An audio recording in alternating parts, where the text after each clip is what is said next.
Hello, my people. NTV and Spark TV, on X and Facebook. Mwasuze Mutya bannange mukama mulungi alukeseza olunaku olwaleero dakiika 3 zokka ezakayita ku ssaawa 3 ez'okumakya lunaku lwa bbalaza ebibaddeyo mu weekendi. My goodness, twasirako nnyo abasuubuzi bambi abakolera mu katale k'owino. Bannange bizzeemu naye katusabe bekikwatako basobole okubadduukirira mangu, basobole okufuna solution mangu ddala. Weewaawo tujja kubanga tubaleetera of course emiramwa oba conversations ezikwatagana n'eyo direction era nga tujja kuba mugirindidde wano ku NTV ne Spark TV. Of course lunaku lwabadde lw'abakyala on Sunday, which was just yesterday. Mukulikeeyo nnyo abakyala of course mu byobukulembeze n'ebyenjigiriza abali mu service sector namwe mwebale nnyo mwebali eddala tubajaguza and we continue okubajaguliza ddala. Ssaabasumba w'essaza ly'e Kampala of course Paul Semwogere yadde akubiriza abakyala okuuma ekitiibwa kyabwe. Mwalabye emmisa eyabaddeyo, so yali yakubiriza abakyala okubeera nga munange tukuume ekitiibwa, tuleme kukola bintu ate bityobuula ekitiibwa kyaffe n'eddembe lyaffe okutwaliza wamu. Of course obubaka bwabadde bungi nnyo naye nga ensi yonna yajaguza the resilience, the boldness, the impact, contribution ey'abakyala ku different sectors. And today still since tukyali mwezi gw'abakyala tuleese era still omukyala ali mu bya fashion and design. Yes, fashion and design of course abaana abato bagyeyunidde nnyo lwa nsonga nti munange ennaku zino tewakyali kintu nti oba tewali mirimu. Waliwo amasomero ag'enjawulo n'abantu ab'enjawulo abasobodde okusomesa abaana abavubuka ko n'abantu abalala abanoonya emirimu okubateekamu emirimu gino egy'emikono. Awo we tusangira bano abatunga, naye ate obuzibu obuliwo abantu abasinga bali balowooza nti omulimu guno ogw'okutunga mwattu gw'abataasoma. My goodness, tukikyusa ekyo. Lwaki? Because tulabyeko abantu bannange wano mu Uganda abali mu fashion and design nga bakolera ddala omulimu guno nga kugamba mulimu, okay, bagufunamu ssente, baweeredde abaana, balabidde family zaabwe, obulamu bwabwe bukyuse lwa kutunga. Ate no tulabye nga ne fashion and design bize bikyukanga. Ebyedda bye twayambalanga bell bottom, bye twayambalanga biki, ebyedda bigenda bikomawo, ate n'ebiriwo kati ate bijja kuggwaawo, ate bikomewo myaka nga 2 agadda. So fashion egenze ekyuka ate n'ebirungo ndoza bigenze byeyongeramu ne influence of western culture of course naye ate ebaddeko engeri gye influencinzeemuko. Naye tugenda kunywa muno omukyalo olunaku lwaliro abadde n'olugendo lwe oba ali mu lugendo of course lwa kubangulwa mu fashion and design ate aliko n'abaana abala abato bambi bakutteko mu fashion and design. Kale katunyumye mpaka ssaawa 4 atukinyonyoke nti guno omulimu bambi gw'abaasoma ate nga bakugu paka ssaawa 4. Stella Nante, Mwasuze Mutya.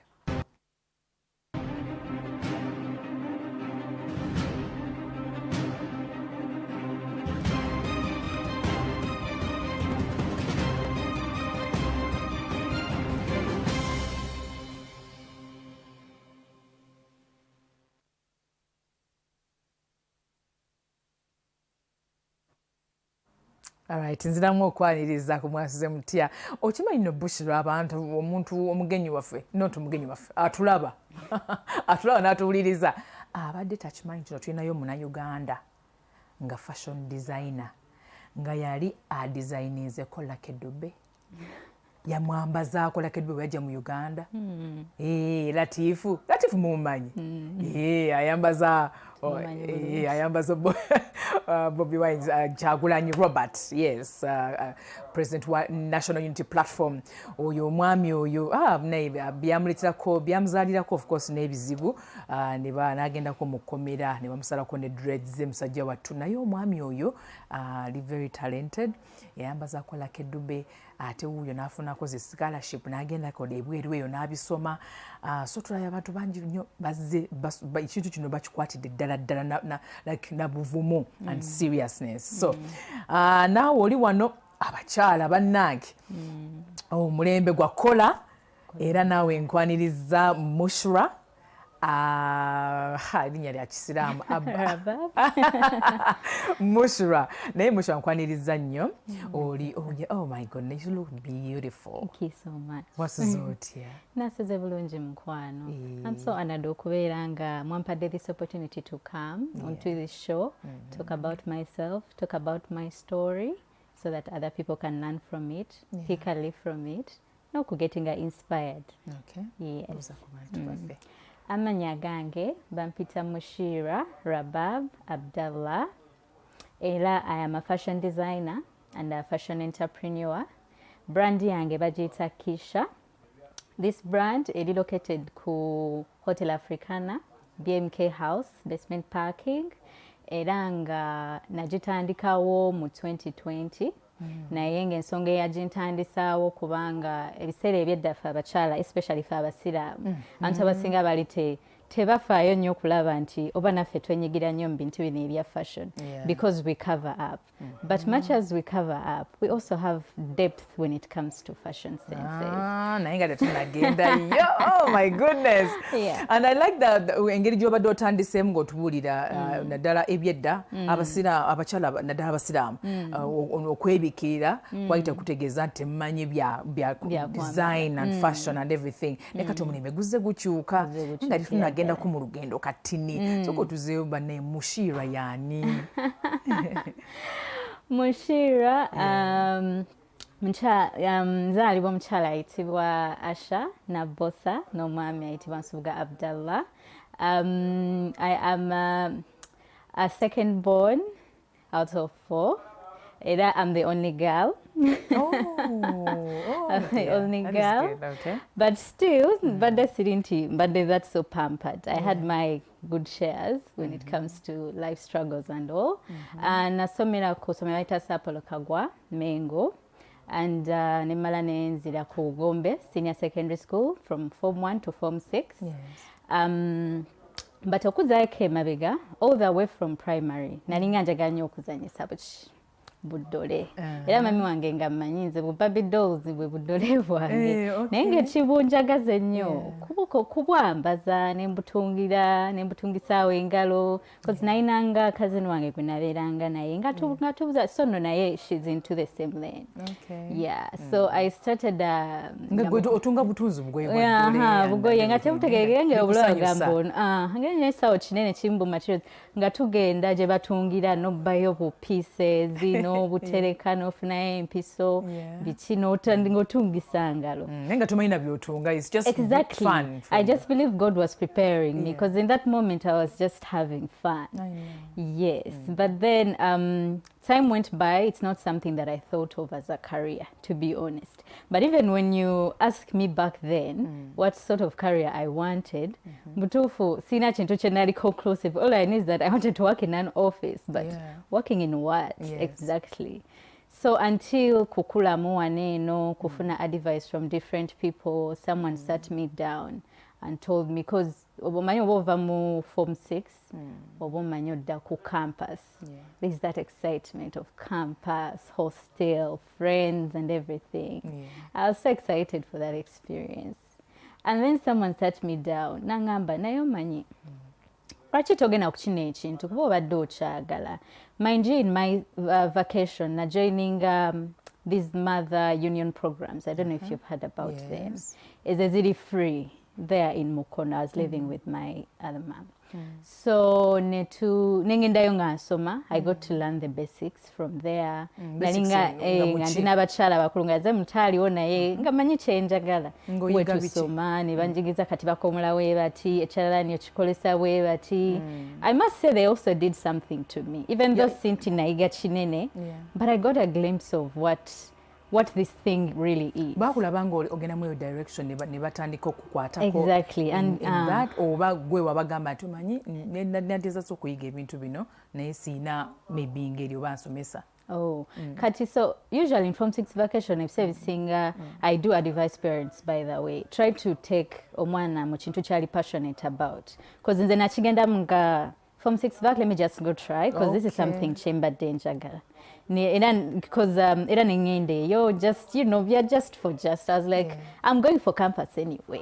This is just something I'm doing.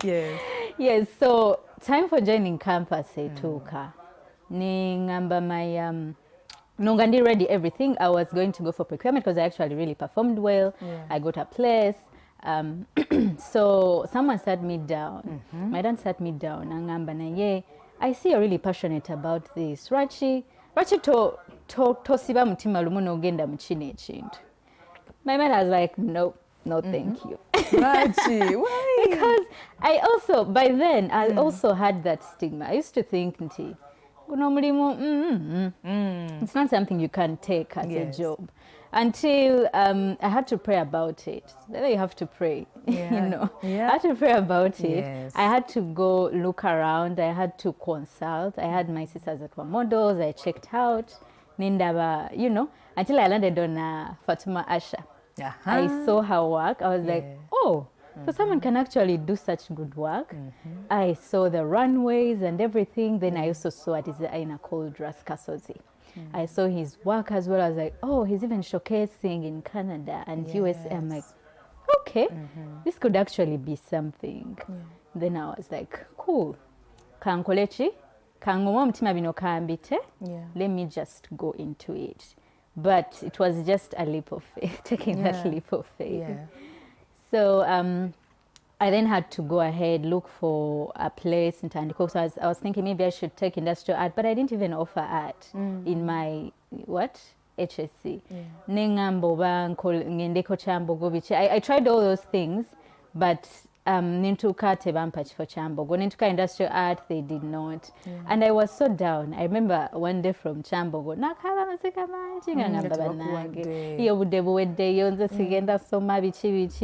until I decided, Kali, Kangeneng Fune apprenticeship a designer. So I contacted Kasozi. I went to him. Mind you, this was more of a by the way decision, but this was the best decision I could ever take.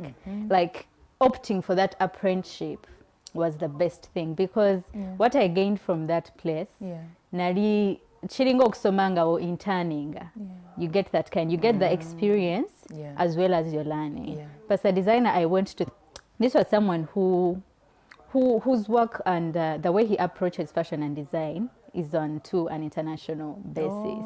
So he opened up my mind. Exactly.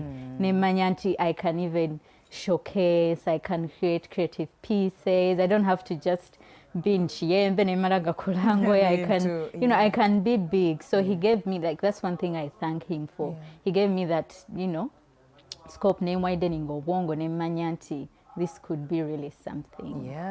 Okay, kati awo designer kutteko bulungi nnyo akutegese naye mu kutandika wano ekintu okukifuula business nti kati ngenda kutandika okutunga naye nga siri mu kusaaga situngayo buntu nempumula nga okutunga kuno nkutwalanga just a side gig, you know, nenga mulimo gwa ddala nzuka ku makya nengenda nentunga obulende buzwa nenzira yenkera bwentyo. And how do I make it work? Kugamba nkola ntyo okugamba okulaba nti nkifuna mu ssente ate neeyongera n'okubangulwa mu skills weziti. So moving forward, utandise awo okutunga mpola mpola ne watandikirawa ate wakula otya mu kaseera ako? Okay, so okutandika, obviously with me it was a very slow process. It wasn't like boom, boom, boom, like, you know, getting to the top right away. No, it wasn't like that. After standing, nafune chalani banguli na chalani nenchiteke wakamuddiro. Ole makerere tuwasoma industrial design. Yes, I did not. Yeah, just to be clear, I did not go to campus. I decided concentrating ku kino. Exactly. So that's I'm taking you back to Ngamba, that was the best decision for me by then, even though I couldn't see it. But I thank God that I'm pushing her into that direction. So nafune chalani ngantungira waka. And one thing I also, like, I really want to thank my family members. Bamanyanti, I'm pursuing this. And they were really supportive. Olina Janaga, even though I wasn't really experienced, they could come, they say, nkolerayo kino, batakusasula. Because I remember my first job, I got paid 20K. And that 20K had to include my transport. Ogula material. No, yagula material. Yagula material we. Emitwalo eja. Ebiri nga kwe kuli transport wange ne labor. Naye nali musanyufu. Nali musanyufu nnyo because that was my first client. Wow. Wali ogenda mukolera ki? I was going to make just like a simple dress. Era ne nkamukolera ne kavaayo bambi. Naye nali musanyufu nnyo bambi. So different family members came in. Nga webangamba nkolerayo akateteyi ka baby nkolerayo kino nga mbikola sometimes bambi nga sibye ebisingayo bulungi but they just wanted to uplift me, support me and having that money nti ozeekoledde nga gwe it felt so good. To date I still remember the first day I made my first million. Whoa, that was I don't even know. I was overjoyed. Nenetwalako ne out. Kubanga nali soya chikiriza. Milo nibaje kuwanga yachi. No. It was a series of mirimu. Nenga no Ngendo zibalanga ziwera akakadde ngamba what? That's when I got, Yeah, so starting from home, I got comfortable. Abaklanti bange ngenda ne mbasanga, abamu abasobodde ne bansanga. There are those people who met me and felt like I just need to keep on supporting whether my work was good. There are some clients I have that have grown with me from the work I had back then to the work I have right now. And those people are really, really a big step in my journey. Okay. Kakati awo mbadde njawulo tutwaleko wali mu okufuna ekifo kyo okwetengeera okuva ewaka because kati otandise okugaziwa ddala abantu beeyongedde ne customer. So I was comfortable at home until it was my mom who was like, December, nkugoba mu ddiiro lyange. Koyo kumpoganiza ebyalaani byo. Genda, but because she wanted me to experience that whole thing of paying rent, being in a space. So I got, by then she had a restaurant awe Kabalagala. We got a small room, kukubo. And by then I had gotten a number of colleagues being nabo. By then nali nkozeko fashion shows. There was this show called Seed Show that I got in and I won. So when I won, I was gifted, it was a creative show. I was gifted the opportunity to showcase Brian's show. I also was able to showcase on Brian's show. I was able to do a number of fashion shows, but here in Uganda, fashion shows don't actually bring in the cash. So after getting that cash space in Kabalagala, twaliwo for some time, then COVID hit. When COVID hit, netuddayo waka, ntandika kukolera waka.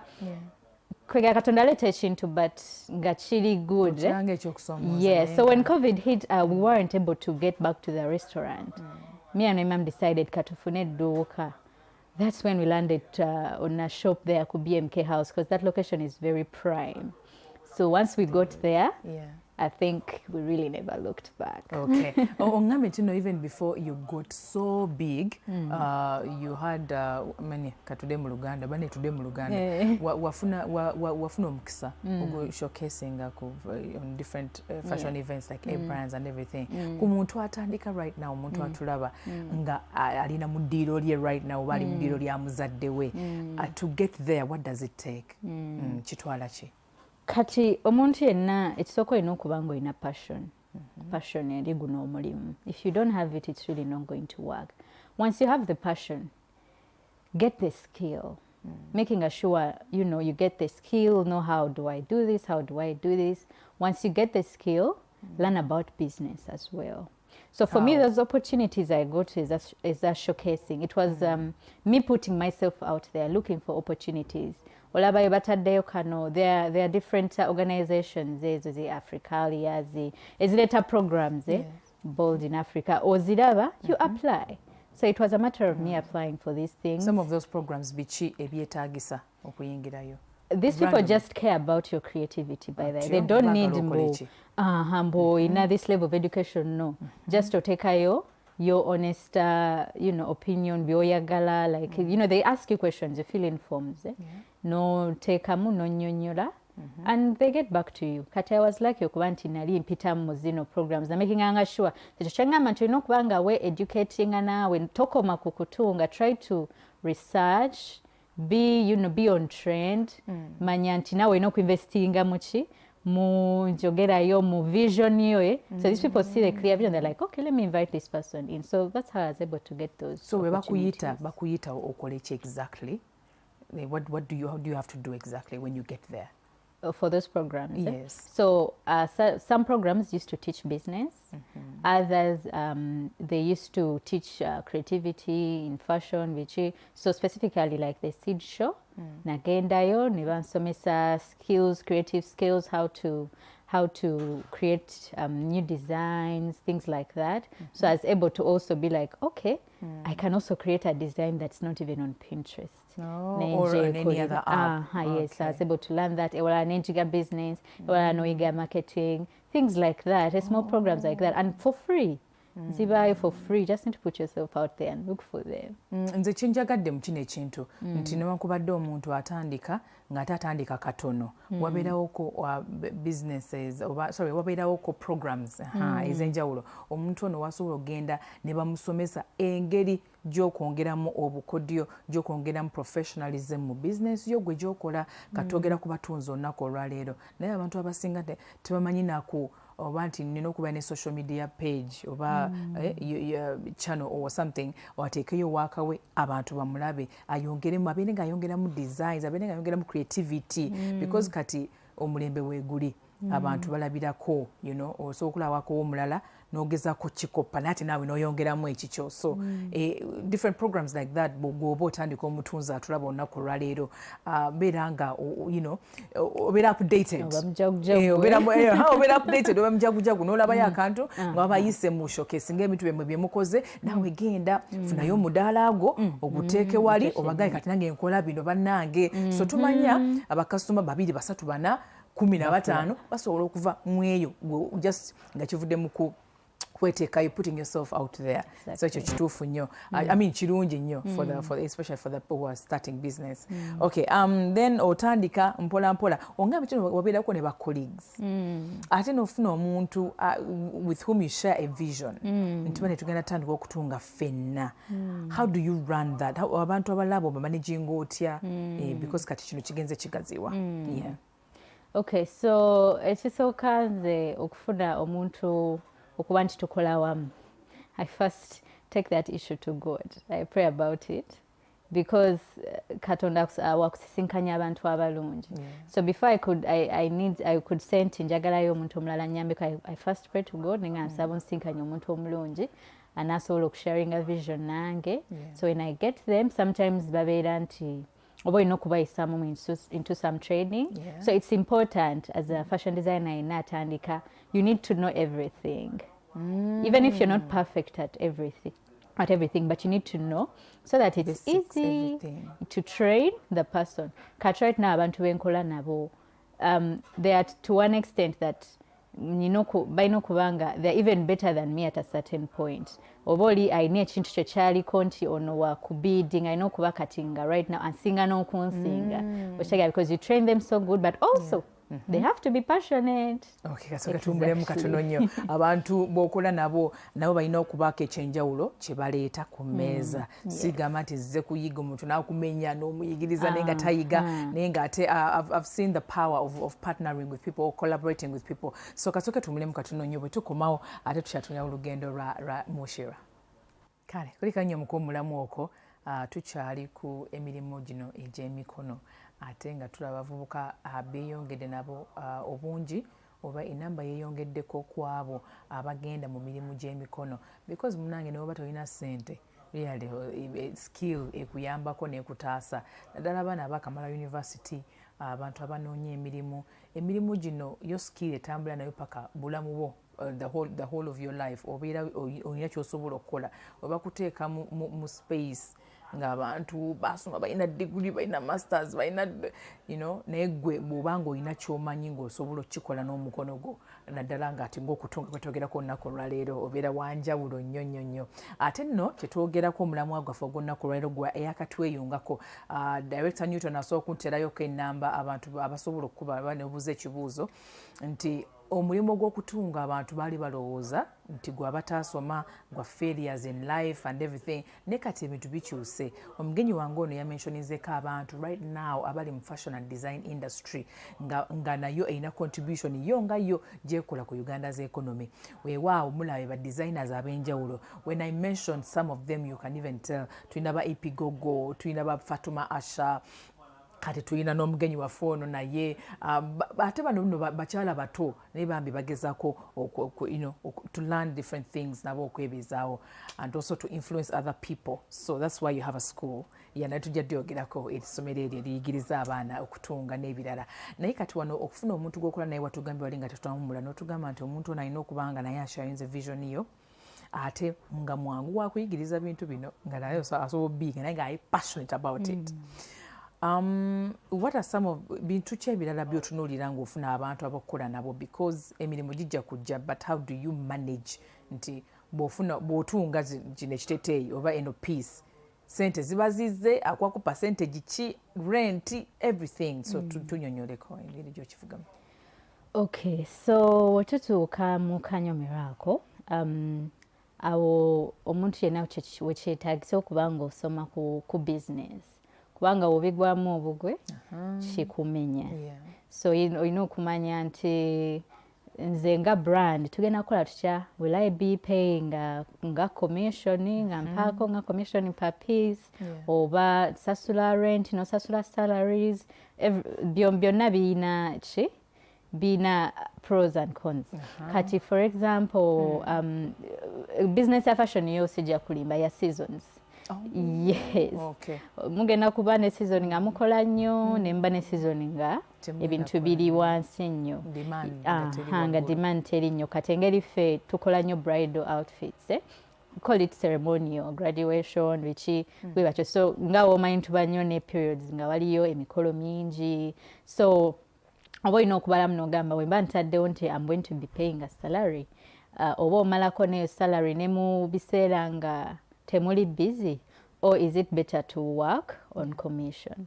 Yes. So with me it's a balance. Waliwo bensasula ko salaries, waliwo abamu nga tukolera ku ki ku commission. Era nga waliwo entegeeragana. Nga tulina entegeeragana. Yes. Okay. Ebintu bino bizenga bikyuka nabadde ndaba ku bifaananyi byobadde emirimu egy'enjawulo gy'obadde okola and watwatandise eri ddala ng'ogamba ebintu bya fashion and design naddala ffe abakyala abasiraamu balinga balowooza okwebikkirira tetumanyi kigenda maaso. We are not updated about fashion and design. But Director Newton atera ekifaananyi naddala nga olimu abantu abamu balimu sort of hijab oh yes. Is that okay? Is that okay? You can explain that. Okay, kale. Kyo kigenda maaso abo abakyala bano beebikkidde baleka bulungi nnyo yet fashionable, high class, elegant. Yes. So kati abakyala n'abaala abasiraamu bonna baagala okwambala ate baagala okunyuma.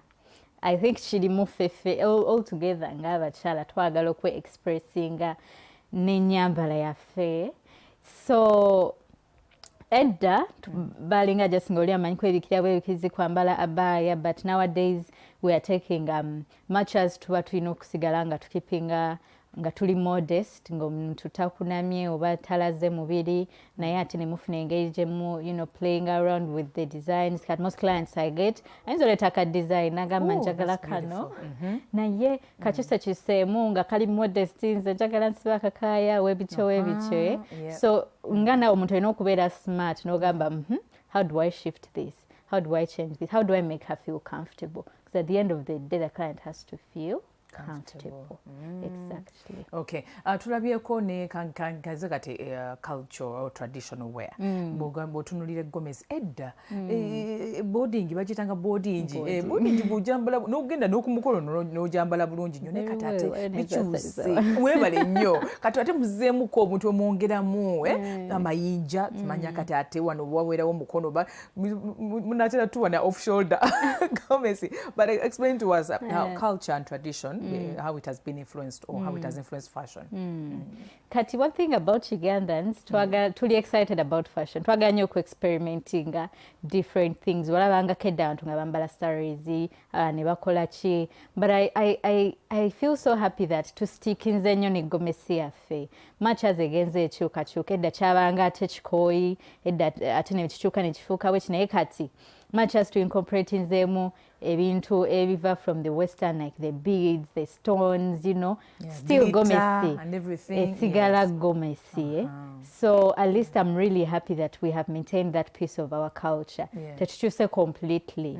Yes. Ogende ne ku kikooyi ekyo ndaba ate nga mukifuulamu ebintu ebyenjawulo mungiramu obujogoli. So yeah, some clients baba bagala okusigala nga they maintain, you know, the culture. So ne mukola a western piece of a design naye ne mukitekako ekikooyi oba ne mukitekako even backcloth, the pieces we have made out of, you know, those materials naye nesigala ng'ogiraba nti it is a very, very nice piece. Okay. Ebintu of course bizinga bikyuka ne social media kati weeri abantu abamu nenga wogambye nti abantu abamu bagenda bo ne beeyonge ne basoma ku enzirukanya ya business yange neteekamu amagezi amalala neteeka entrepreneurial skills neteeka to know how to budget material wenzigula bampimira bweziti zivaamu pieces bweziti so all that it's business management. But then most people don't know. But then there's social media where most people have learned skills actually from social media and also they've showcased their work using social media. So for you ojikoze zotya okulaba nti you put your work out there and also you keep your business running, learning new things. How have you done it? Okay, so in terms of social media, I feel like this is a very important topic. Omuntu nango tandika fashion and design, olina making sure nti obeerako kuki ku social media. This is where you're going to put your work. Kati nowadays katinga TikTok etambuza work very fast. Tomanya muntu gwofunye. Most of my clients come from social media. Gwofunye oyo say seeing even recommendations ya recommending ilo mlala. So social media kuteeka out there no muntu okuva ebweru nalaba wakawo naye kubanga omutaddeyo no kubanga no teka mneka marketing skill no manya nti leero nja kukola ka video kenjawulo leero ndage ku bantu byenkola. People want to relate to you. They don't just want to see pieces you're creating. Bagala kulaba ani ono abikola atya kijja kitya. Ate tulina abantu abalala nga collaborating n'abakubi b'ebifaananyi abazanyi ba firimu ba model. We have seen runway fashion tulinayoko some of us were mentioning about we've seen bride and groom people showcase fashion. We've seen different events where kati agenda kulaga kiki enkozeewo nange ngaakola ebintu bya fashion and design. So what is the importance of collaboration with people in different spheres of life? And how it helps for your fashion grow? Okay, so collaboration ezo ziyamba nti you tap into each other's clientele. Okola ne a certain photographer, you tap into their clientele, they tap into your clientele. Client maybe gwe gobadde tolina agenda kulaba kuki ku page agambe nono gyali makeup artist, maybe you know olina makeup artist naga nono gyali. So how does it work? So to bulira how it works. Omuntu atulaba natakigezanga nako. Yes. So collaboration, of course mutula wansi you get a meeting nofuna photographer nomubulirako nina concept yange bwenti ne bwenti obayinza okuba photographer yalina concept najja n'agikunyonyola. For example, the shoot we had with you, Women's Day, nemba ne concept that we have a theme, Women's Day. We get a makeup artist, nakola work ngali on theme, designer nayo nokola work ngali on theme, no webifaananyi nakola work ngali on theme. So mutegeeragana. Ate mwena muteekamu tosubira nti writer went into photographer agenda kusasula oba makeup agenda kusasula. Mwena you invest into it, but yielding results at the end because people see this work and oli ayinza okujaga njagala yakuba ebifaananyi eyakola makeup neyakola olugoye abakola kino ekintu nga mufuna omulimu omuva kwogo mufuna omulala like that. So fashion designer n'okuba ate nga omanyi kuba photographer omanyi kuba makeup artists because these people also bring in jobs for you. Okay, and ndabye engeri emu abantu gye basobola otambuza businesses is collaborating with other people because fashion is in film, is in art, is in music and everything. So ate tulabyeko ne ba designer nagamba nti nze kantunge ekiteeteeyi gwe ne ba brand influencers or brand ambassadors and then gwe okyambale then wabeeko okiteekayo ku mitimbagano oba ku page zo. How does it work? Kati, okay, there's a bit of buli omu kati awokisinzira brand yo okikola otya. Waliwo abamu yes nga ajja kwambaza omuntu nga let's say an influencer n'amwambaza nga influencer tajja musasula or anything naye ajja mulangira mukubira akalango, because at the end of the day as a fashion designer you still need to market. So you're going to end up trying to look for people out there bakwambalyeko mu ngoye zo, bakoleki bakumodelingireko, so that you know people see more people see your work. Complex ideas. Let us talk about complex. Nga client azze n'ekiteeteeyi, it's I don't know. It has so much going on. I don't know how you deal with those, but you know, how do you sit with a client on how it's going to bring out, it's going to come out. So with my experience so far, client waleta, let's say echintunga, olaba chiri complex, olaba tojja chisobola. It's better at that moment ogambe. You know, I don't think I can handle this. However, how about we do this? So sometimes with me, I try to client no munyonyola konti wetukola wet, because some people ayinza okuleetera design atenga tejja munyumira. Nenga ye ali convinced nejja kunyumira. So you have to approach them in a very kind, calm manner. Yes. No banyonyola no gamba naye nze mbadde ndowooza twandikoze bwekiti oba ne tukyusaamu bwekiti oba ne tukola kala bweti. Such kind of things. Olina kuba open n'oyogera tosirika n'ogamba nti kambitwala, because at the end of the day wota producing a kyebadde basuubira oba kyebaagala. Okay, you can do your job, but fashion ebisinga kisinzira different trends and different styles match with different body types, different skin tones. So olina okubanga era nabyo osobola okuba ng'obitegeera. Okay, contribution ya fashion and design yonga yo sector contributing ze chi oba etya oba kyenkana ki abantu bayimiridde batya abavubuka okujoininga that industry weba joininga, how are they improving their lives and all that. So togereko ku contribution yonga yo kugwanga okutwaliza awamu. Contribution ya fashion and design yo bambi nene ddala. Fashion and design ekwatagana ne clothing, and clothing is a basic need. Every morning tuzukuka tuba tulina okwambala, and most of us we're expressing an engage twambadde oyambala olugoye ne lutakunyumira, your mood just falls down the whole day ne lufa. But then you get to wear a dress, let's say like on big events nga your wedding day, neyambe kitenaye n'owulira nti mbutuufu, this is the very best I have looked. So it lifts up your energy, no feeling you know,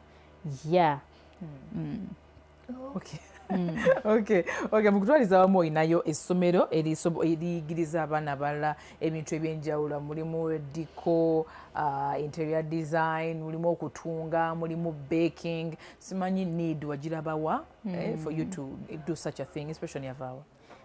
So for now. When I intend to take my work out there, of course you get people abakulaba and bakuweereza messages, hi, I love your work, I would love for you to train me, teach me.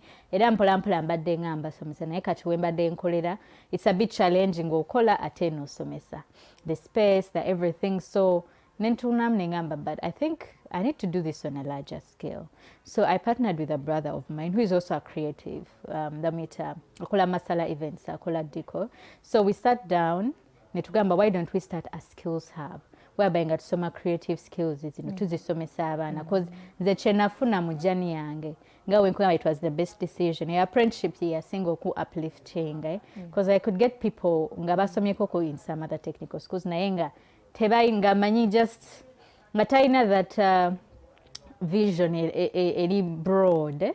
So nenjagala nti if I can start this nomanya nti you can uplift no training abantu no actualizing their dreams, because a lot of people bambi bino ebintu babyagala naye ntandikidde wanfunyanyi omulungi anansomesa biki nze gye nasomera I was directed ku ki kyenjagala exactly, so that's what helped me skyrocket mangu. So kati kyetukola nerina essomero tukusomeseza ddala kyennyini kyoyagala ne tukusomesa bulungi ne tukutwala mu field tetukoba nakwekyo tukuyambako n'okufuna emirimu, because we are a big team of creatives tukwatagana n'abakola juice, abaddika abalala, ba makeup artists bangi, and mwabo abantu abo bonna ba job creators.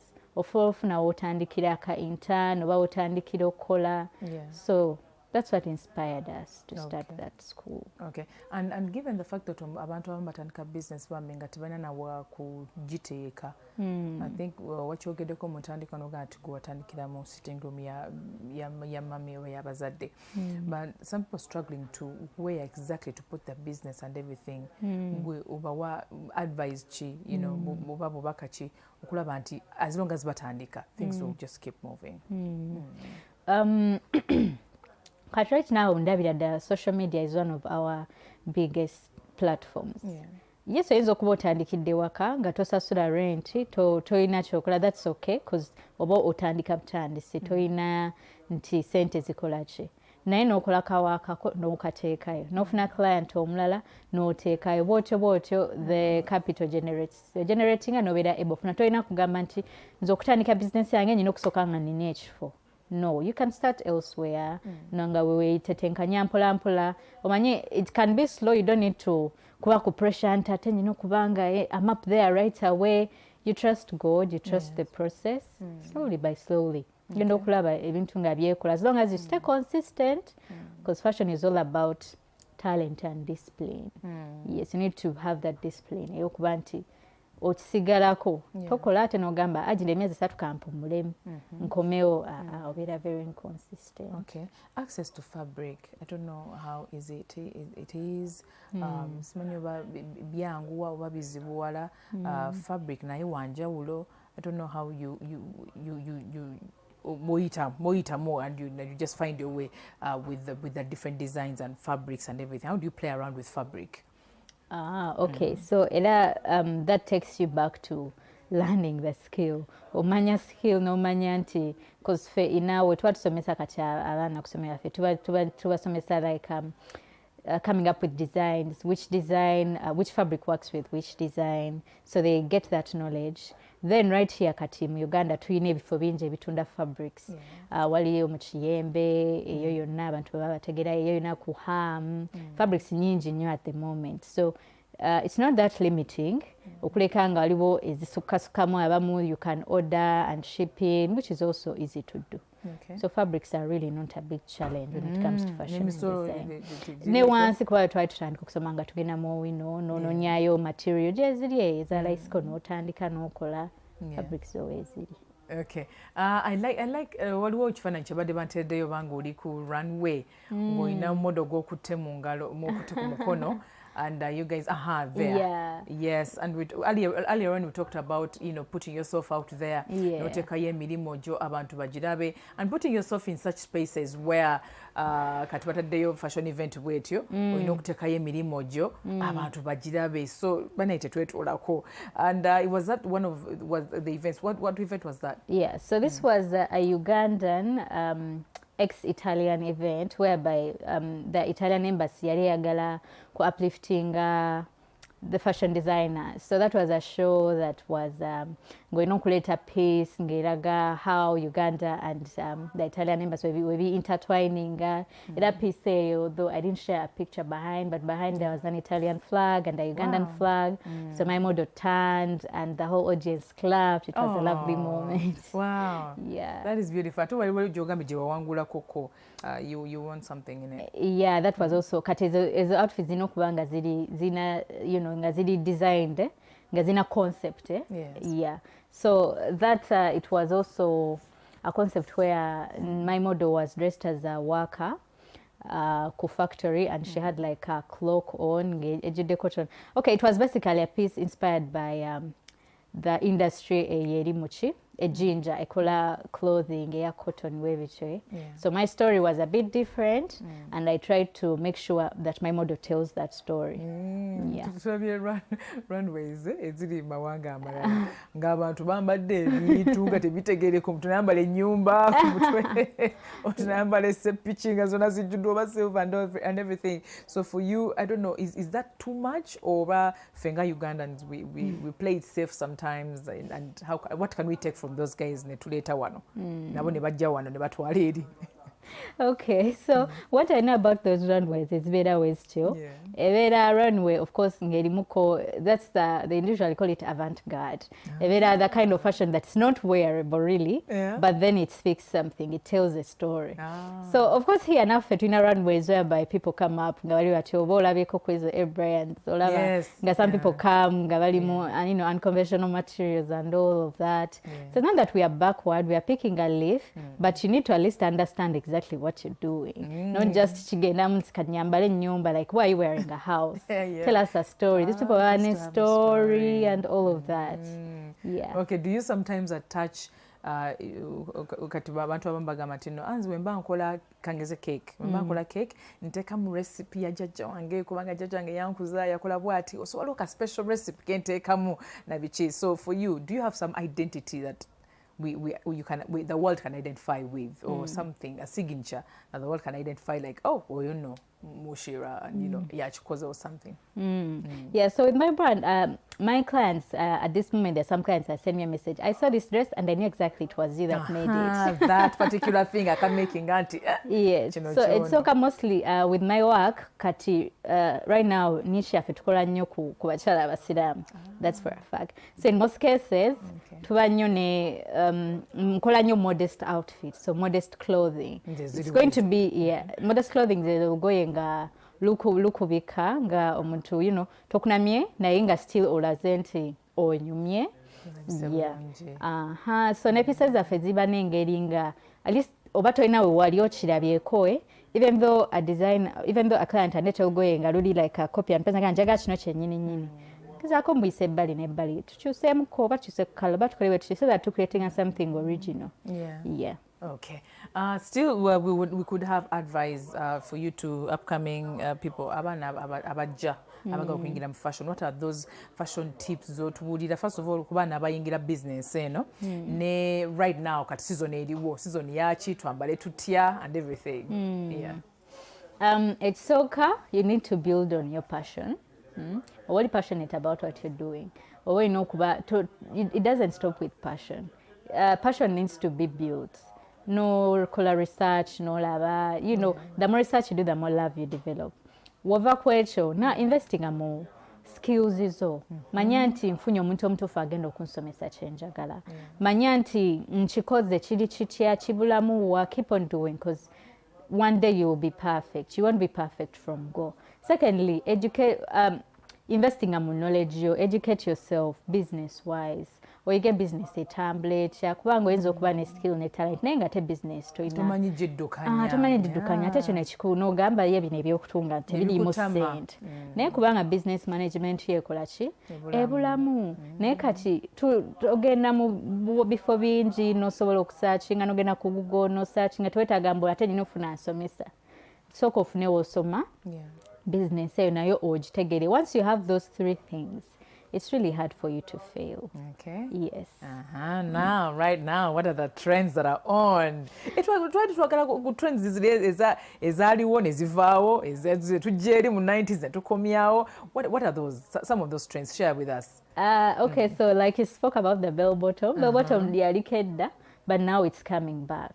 By the way, people nowadays, baganya aesthetic ey'ebintu. You know, those people had some sense of fashion, to be honest. Yes. Real a serious sense of fashion. Yes. So, tuli mu kasa whereby the whole internet is clogged with a lot of onaleta kano, onaleta kali. So we go back with what they call all these gold. No doubt, kati nowadays those baggy suits. Nowadays, these are things people are wearing. The baggy pants, these are things people are wearing. So. Okubiza si kibi naye as long as era nawe kiteekamu kalungu yes, not getting inspired by, let's say, designs in the 60s, 70s. Just put something a little bit modern. You create something new. Nice. Okay, now right now, what can you tell us to, you know, the season? I think season kuba kuba. So what would we fit in, you know, to ambalechi